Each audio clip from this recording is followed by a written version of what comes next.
Jesús, ya no quiero ser igual. Renuévame. Como lo hacemos siempre. Y estamos hablando del primer viaje misionero de Pablo. Y la ruta que Pablo sigue en el primer viaje misionero pasa por Chipre, luego a Antioquía de Pisidia, y un buen sábado, como era costumbre para los judíos, él entra en la sinagoga de Antioquía de Pisidia. Pablo y Bernabé entran allí. Ya Juan Marcos se ha apartado de ellos, y como al principio del libro lo hizo Pedro, le dan la palabra a Pablo y él muestra a los judíos de esa sinagoga la ruta de la salvación. Como era costumbre, cuando llegaba un rabino, un maestro de visita a una sinagoga, después de la lectura de los rollos de los profetas, de la ley, se le daba la palabra. Pablo sabe eso, Pablo está listo. Yo creo que Pablo preparó su sermón de antemano muy bien, porque este es el primer sermón evangelístico de Pablo. Y él nos muestra a nosotros la ruta de la salvación. Es mucho lo que veremos, así que lo estudiaremos en dos partes. El próximo domingo estaremos con la ruta de salvación, segunda parte. Nos ponemos en pie en el verso 13 hasta el verso 15 de Hechos de los Apóstoles para la lectura de la palabra. Dice así la lectura de esta mañana. Habiendo zarpado de Pafos, Pablo y sus compañeros arribaron a Perge de Panfilia. Pero Juan, apartándose de ellos, volvió a Jerusalén. Ellos, pasando de Perge, llegaron a Antioquía de Pisidia y entraron en la sinagoga un día de reposo y se sentaron. Y después de la lectura de la ley y de los profetas, los principales de la sinagoga mandaron a decirle: varones hermanos, si tenéis alguna palabra de exhortación para el pueblo, hablad. Hasta ahí lejos. Gracias le damos, Señor, por esta palabra. Bendiga, oh Dios, a la familia de esta iglesia. Bendiga, Señor, a la familia de los alrededores, de nuestros barrios y colonias. A aquellos, principalmente, Señor, que se han alejado, en esta hora pedimos que usted los toque con su espíritu, que renueve en ellos aquel primer amor que un día tuvieron. Oramos, Señor, por protección también de nuestros hijos y nuestras hijas, por protección de nuestros ancianos, y en los que están enfermos, Señor, que su Santo Espíritu los toque esta mañana. En los que tenemos una necesidad de esta palabra, Señor, que somos todos, usted nos hable al corazón a través de su Santo Espíritu. Lo rogamos en el nombre de Jesús. Amén. Pueden sentarse. La ruta de la salvación. Después de la lectura de la ley y los profetas, ellos le dan la palabra a Pablo y a Bernabé, que están en este primer viaje. Ellos leían, hermanos, la ley y los profetas cada sábado. Es decir, en sus narices ellos tenían la ruta de la salvación, pero no la veían y no la entendían. Hay personas que usted los ve hablando de Juan: yo soy el camino, la verdad y la vida, y de repente dicen: y vengan a la iglesia el domingo, y entonces se confiesan, y entonces entregan esto y se llevan un sobre, y luego van a hacer este trato con el Señor y van a hacer aquello. Yo creí que iban a hablar de la salvación, pero se ponen a hablar de otras cosas. Eso pasa. Algunos tienen en sus narices la palabra, la leen, pero como el Santo Espíritu está ausente, no hay certeza, lo que es evidente no está a sus ojos. Ellos están leyendo esta palabra, como ocurrió en la sinagoga de Nazaret un buen sábado también, cuando en Lucas capítulo 4 el Señor Jesús lee Isaías 62. ¿Se acuerda? ¿Se acuerda de Isaías 62? Y dijo: hoy se ha cumplido esta palabra del Señor. Y se indignaron cuando él dijo: yo he venido a darle libertad a los cautivos, vista a los ciegos, yo he venido a salvar a los oprimidos, y este es el año bueno y agradable del Señor. Y él cerró el rollo antes del momento de condenación para los que no creen. Y los judíos, los hermanos, los parientes, los primos, Los tíos de Jesús, porque él estaba en Nazaret, se indignaron. ¿Sabe qué hicieron? ¿Se acuerdan qué hicieron? Lucas capítulo 4 con el Señor Jesús. Cuando se indignaron con él en Nazaret, lo llevaron a un monte, a un peñasco. ¿Usted sabe con la intención de qué? Sus tíos, sus primos, de despeñarlo, dice la palabra. Él levantó la mano y salió en medio de ellos. Me imagino que dijo, ¿verdad? Los congeló, así con el poder del Señor, porque lo llevaron violentamente y luego salió en medio de ellos. Nunca más volvió a Nazaret. Última vez que él predicó en Nazaret. Jamás volvió a su casa. Los parientes lo echaron. Porque él les predicó la palabra. Y porque con la palabra él les dijo: veis, esto hoy se ha cumplido ante vuestros ojos. Y ellos no le creyeron. Porque la religiosidad los volvía ciegos. Y eso es lo que pasa con la religiosidad. Vuelve ciegos, sordos a la persona. Que el Señor se fue a vivir a Capernaum, a casa de Pedro. Ahí vivió los siguientes 2 años y medio de su ministerio. En Capernaum. Él no vivió en Nazaret. Él fue expulsado por su familia, porque no creyeron a esa palabra. Yo me imagino que María sufría mucho, porque los hijos menores habían sido sostenidos por Jesús a la falta de cosecha. Y los hijos menores no creyeron en el Señor hasta que Él murió y resucitó. Porque cuando el Señor murió y resucitó, el primer lugar al que regresó fue Galilea. Yo me imagino que en toda la Galilea, a la primera ciudad que Él regresó fue a Nazaret. Yo me imagino que le dijo a sus parientes: pero el Señor, pues era cierto, pero la familia primero. Luego usted sabe, Santiago se arrepintió y los hermanos del Señor siguieron al Señor. Pero al principio no fue así. Así que en las narices ellos están leyendo la palabra y cada sábado lo hacían. Saben la ruta de la salvación.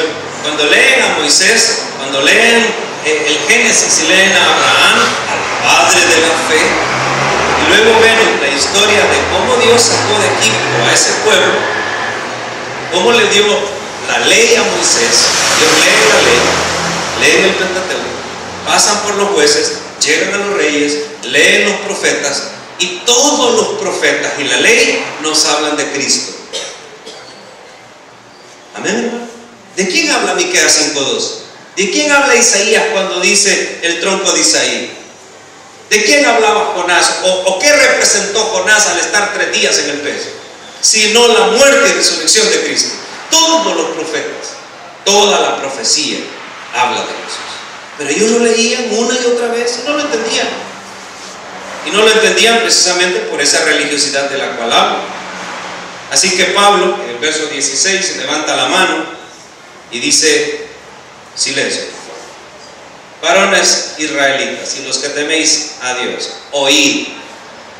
Nos acaban de oír la palabra. No, por favor, escuche con atención, oiga, conecte el oído al cerebro, cierre la boca y ponga atención a lo que voy a decir. El Dios de este pueblo, de Israel, escogió a nuestros padres, verso 17, y enalteció al pueblo, siendo ellos extranjeros en tierra de Egipto, y con brazo levantado los sacó de ellos. Hermanos, por 400 años, ¿qué era Israel dentro de Egipto? Lo dijeron 3, y muy bien, ya no solo uno el que habla. El hermano Eric lo pensó, pero se le adelantaron. Fueron 4. Por 400 años, ese pueblo de Egipto fueron ¿qué? Esclavos. Y el Señor los sacó con mano levantada. ¿Qué significa con mano levantada? Sino 10 plagas, sino con poder, porque el faraón no quería dejarles ir. Ese pueblo, entonces está diciendo Pablo, ese pueblo era esclavo, y con mano levantada, con brazo levantado los sacó de ellos. 18, porque ellos iban para la tierra prometida. Perdón, me olvidé el sonido, pero no veía bien. Lea el 18, porque aquí hay algo que no entiendo, pero hoy lo vamos a entender esta mañana. ¿Qué dice el 18? Y por un tiempo, ¿como de qué? 40 años. Los soportó en el desierto. Cuando tardaba 40 días la travesía de Egipto a Canaán, A lo mucho, porque eran 3 millones de personas, la travesía duró 40 años.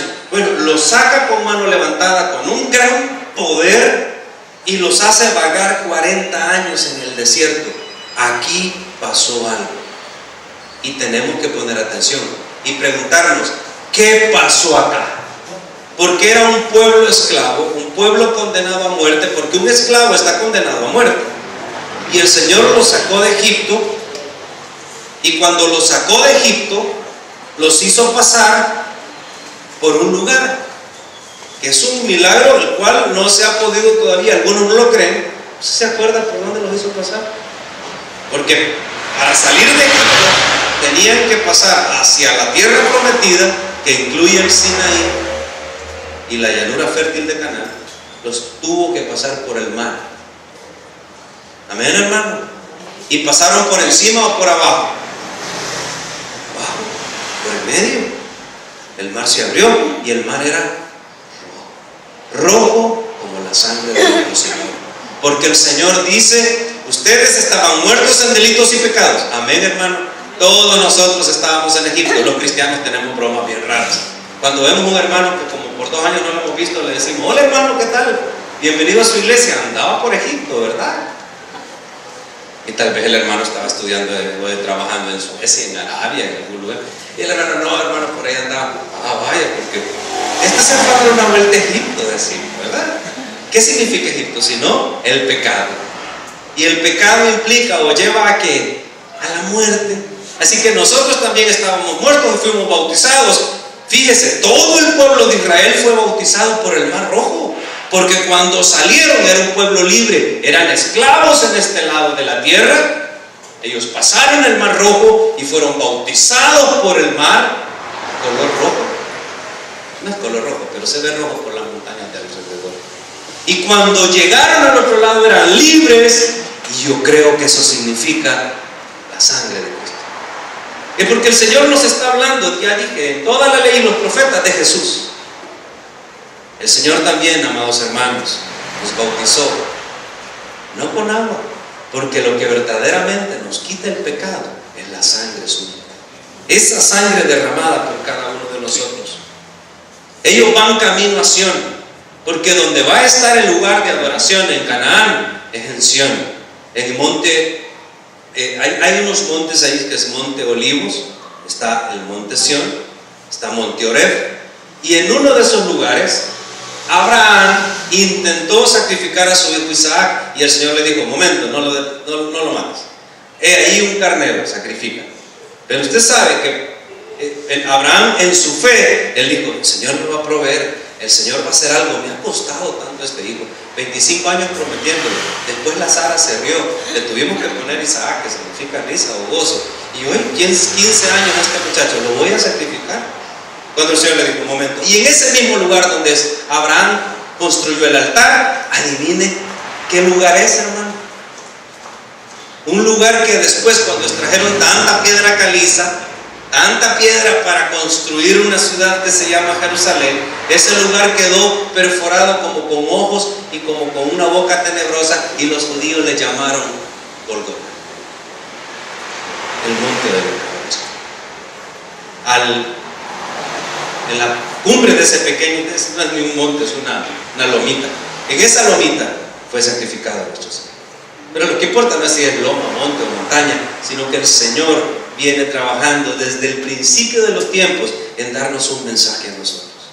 Pero luego pasan al desierto, ya ellos están condenados en el pecado, en la esclavitud de Egipto. Ellos pasan al desierto, son bautizados por el Mar Rojo, y dice: los tuvo que soportar 40 años.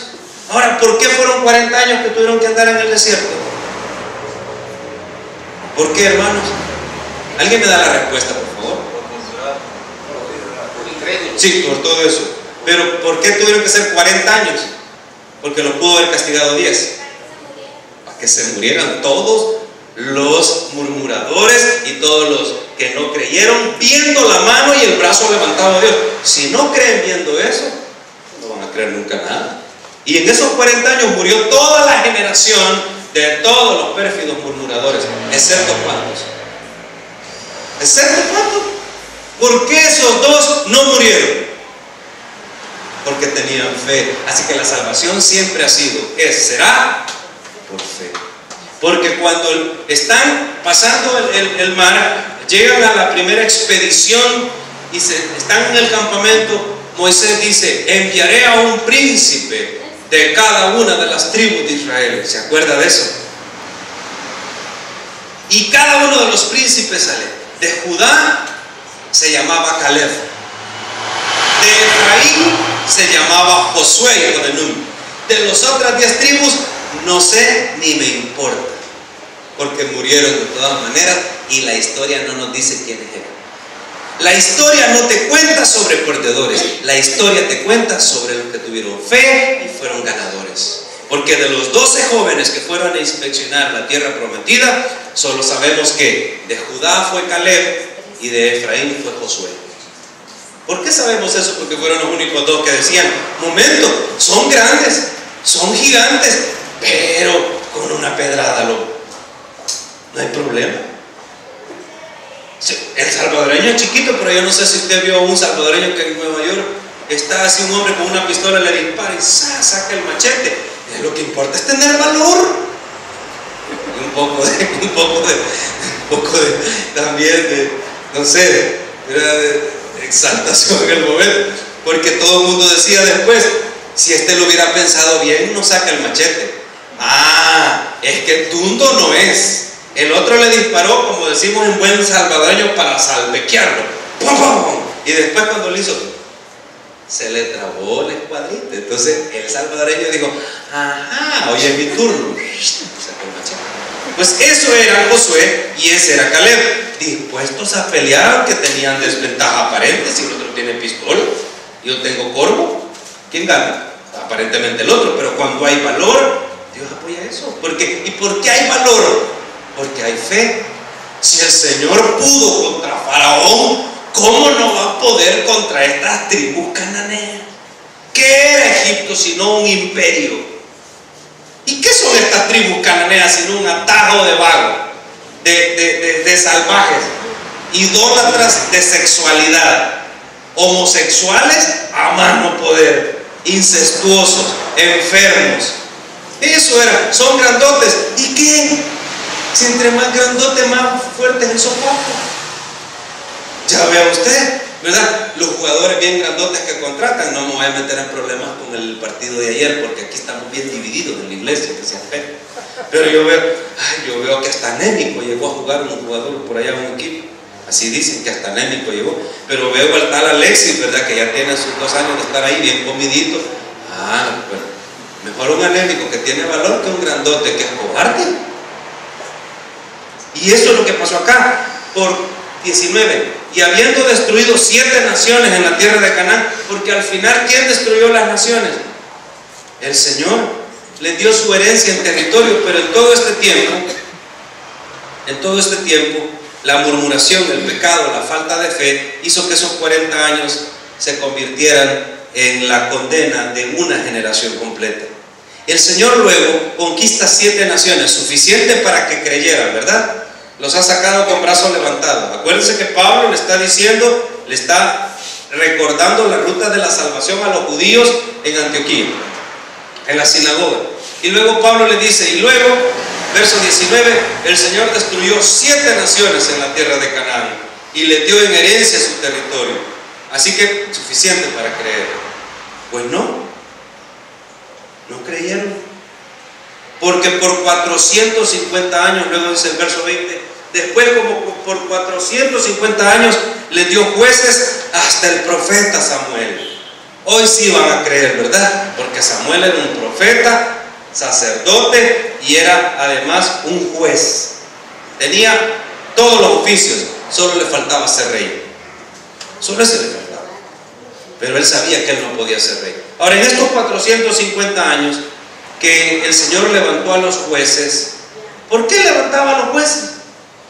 Es que acuérdense que Pablo les está recordando a los judíos lo que son: una nación terca, una nación rebelde. Porque desde Otoniel hasta Samuel, 450 años. Y hermano, si hay un libro que a mí me gusta leer, pero me aburre, es el libro de los jueces. Al principio de cada historia dice: y los hijos de Israel, hasta me puedo el verso, volvieron a hacer lo malo. Pero cada juez que levantó, desde Otoniel hasta Samuel, y los hijos de Israel volvieron a hacer lo malo de los ojos del Señor, por lo cual el Señor levantó a Cusat-Ritaim, levantó a Moab, levantó a Filistea, levantó a todos los enemigos, a las 7 naciones que él destruyó, más otras 5 o 6 más, las volvió a levantar para volver a castigar por la terquedad de estos. Y luego dice: y los hijos de Israel se arrepintieron. Fíjese, primero hicieron lo malo y luego se arrepintieron. Ay, mamá, esta parece la historia de muchos de nosotros en las iglesias. Esta parece la historia de muchos de nosotros en la vida cristiana. La regamos, cometemos un error, venimos ante el Señor, lloramos, nos arrepentimos, pedimos perdón, y el Señor ¿qué? Nos perdona. Se nos perdona. Entonces algunos agarramos como que somos la vida de los jueces. No son 450 años porque no vivimos eso, pero vaya, pasamos 40 años de nuestra vida haciendo lo malo, arrepintiéndonos, haciendo lo malo, arrepintiéndonos. Y el Señor levantaba un juez que los liberaba hasta Samuel. Y luego, bueno, hoy sí van a aprender porque ya son 400 años. Pues no, tampoco. 21. Luego, en la época de Samuel, pidieron rey. ¿Por qué pidieron rey? ¿Alguien se acuerda por qué pidieron rey? Porque hermano, esta es la iglesia cristiana a la cual muchos nos parecemos, o mucha iglesia se parece. Es que allá afuera las otras naciones tienen rey. Pastor, deberíamos de celebrar Halloween, pero a los cristianos, ¿verdad? Pastor, deberíamos de hacer tal cosa como la hacen allá, pero hagámosla acá. Y entonces, pastor, deberíamos de hacer ¿qué es? Cualquier cosa. ¿Por qué no ponemos? Mire, ¿por qué no el otro año, pastor? Ya sé, 7 es el número perfecto de Dios, porque los hermanos son bien cristianos, bien espirituales. ¿Sí? Cuando celebremos los 7 años, hagamos como hacen en el pueblito. Traigan una chicago, una voladora, vendemos el lote loco y hacemos como una fiesta patronal de la 25. Hermanos, pasamos la vida, ya pasamos a la tierra de libertad, ya fuimos bautizados en la sangre de Cristo, ya no somos esclavos, pero estamos al otro lado del río o al otro lado del mar, viendo hacia la esclavitud, viendo hacia Egipto. Por eso pidieron rey. Samuel: todas las naciones de la tierra tienen rey y nosotros no. Si tuviéramos rey, fuéramos fieles a ese rey y pelearíamos con todo. Nadie nos vencería. Y Samuel se puso triste. Y Samuel fue llorando del Señor y dijo: Señor, ¿qué he hecho? He sido un buen juez, no como los hijos de Elí. Los hijos de Elí eran malos. Desde chiquito mi mamá me trajo al templo. Aquí he estado siempre. Les he servido a todos estos en Silo. Señor, y hoy vienen, yo ya estoy viejo, y quizás porque estoy viejo vienen a decir: vos no servís, queremos un rey joven. O sea, es dramático, le dijo el Señor a Samuel. No sea exagerado, ni sea chillón. Que no te han desechado a ti, a mí me están desechando. ¿Sabes qué? Dale lo que quieren. Mire cómo es el Señor. Dale lo que quieren. Dale rey. Quieren un rey fuerte, poderoso, fornido. Dale a Saúl, hijo de Cis, de la tribu de Benjamín. Señor, yo recuerdo aquí una profecía en Génesis 49. Cállate, deja de hablar. A Judá le viene después la oportunidad. Es que el rey no tenía que venir de Benjamín. Amén, hermano. El rey tenía que venir de Judá, el león. ¿Sabe que me acabo de dar cuenta que las crónicas de Narnia fueron escritas por un teólogo? J.C. Lewis es un teólogo. maestro de seminario en Inglaterra, en Escocia, no sé, en Gran Bretaña, quedémonos ahí en el Reino Unido, y que para enseñarle a sus sobrinos el plan y la ruta de salvación escribió las Crónicas de Narnia. Pero el león que murió y resucitó en esa historia de niños es Cristo Jesús, nuestro Señor. A veces nosotros no entendemos, lo tenemos tan claro. Estos lo tenían tan claro. ¿Para qué quieren rey si el rey es el Señor? Quien los sacó con brazo levantado de Egipto, quien los hizo caminar por el desierto, que luego venció las naciones de Canaán, les ha dado tierra que fluye leche y miel. Y ellos vienen a decirle a Samuel: queremos rey. El Señor le dice: no te han desechado a ti, a mí me han desechado. Así que le dio rey Saúl, hijo de Cis, varón de la tribu de Benjamín, por 40 años. Amén, hermano. ¿Y se acuerda quién era Saúl? El primer rey de Israel. ¿Quién era? Era un hombre, dice, alto, ¿verdad? Fornido y guapo, ¿se acuerda? Así dice la palabra. No, yo no estoy exagerando, así dice la palabra. Pero era emo, era depre. Lo estoy diciendo, ¿verdad? Yo aquí estamos a favor de los pequeños, ¿verdad, María? Sí. Era emo, porque el siguiente rey no era grande, ¿o no, hermano? Si David le llegaba aquí a Saúl, pero tenía valor. Y ese es el que Dios había escogido, y ese es el que había elegido. Y antes de David habían 7 hermanos. Y cuando Samuel llegó, dijo: este hermano, no, este. Ay, Dios, ¿te queda algún hijo más?, le dijo a Isaí. El chiquitín, le dijo. Como es el último, y dice un doctor por ahí que ya los genes del último salen un poco. Pero ya hoy se invirtió eso, porque como al último le ponemos más cariño y le damos más vitamina, y el chiquito sufre más. A veces, hoy es al revés, los últimos salen más grandotes que los chiquitos. Pero en este caso, en la antigüedad, el chiquito era más pequeño. David, el que es pastor de ovejas, ese me falta. Y dijo Samuel: ¿es el único que te falta? Sí, pues ese tiene que ser. Cuando lo vio entrar, el Señor le dijo: ese es. Derrama el aceite porque entró el rey. Y ese fue el segundo rey. Y hermano, mire cuántos reyes hubo. 22 después de David hasta Jesús. 22. Después estuvo Salomón, y después 21 que no sirvieron para nada. Amén. Ahora, ¿cuántos reyes menciona? Porque aquí se salta Pablo, y tenemos que entender el mensaje de este salto en la palabra. Verso 21, pidieron por rey, Dios les dio a Saúl, hijo de Cis, varón de la tribu de Benjamín, por 40 años. Verso 22, quitado este, le levantó por rey a David, de quien dio también testimonio diciendo: he hallado a David, hijo de Isaí, varón conforme a mi corazón, quien hará todo lo que yo quiero. 23, de la descendencia de este, y conforme a la promesa, pacto con David.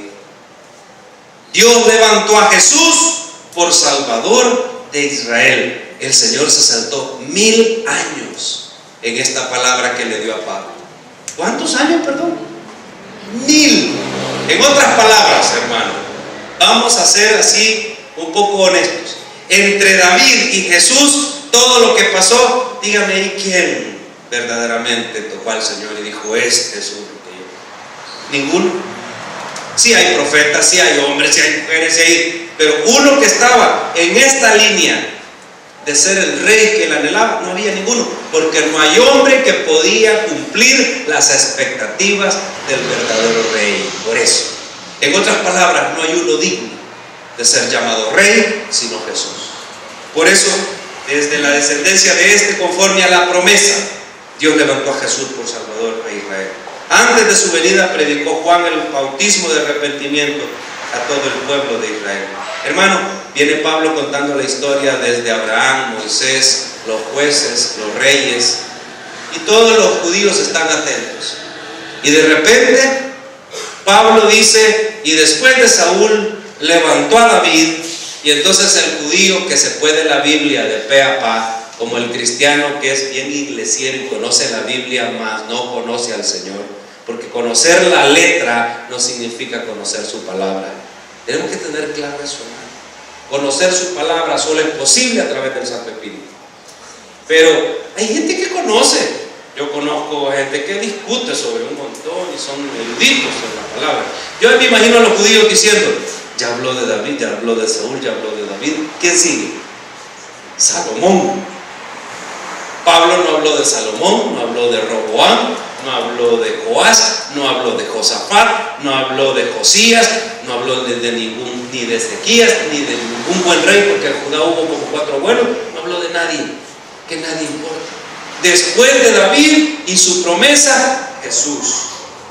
Y entonces aquí hay un frenón, aquí hay un gran stop en todos los judíos que están escuchando. Jesús, ¿quién es Jesús?